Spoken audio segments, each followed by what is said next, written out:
ভালো করে বাঁধো দিদি ভাই। আমি যেমন বাঁধছিলাম মন্ত্র পড়ে পড়ে, তুমিও ঠিক ওইভাবে মন্ত্র পড়ে পড়ে বাঁধো। পৌষ গেল, মা গেল, পৌষ গেল মাহ গেল, এক এক গোলা গোলা ধান ধান 52 গোলা 52 হলো। গোলা হলো।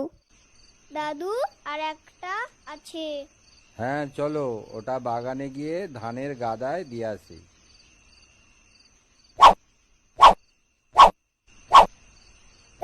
মা, মনে আছে তোমার?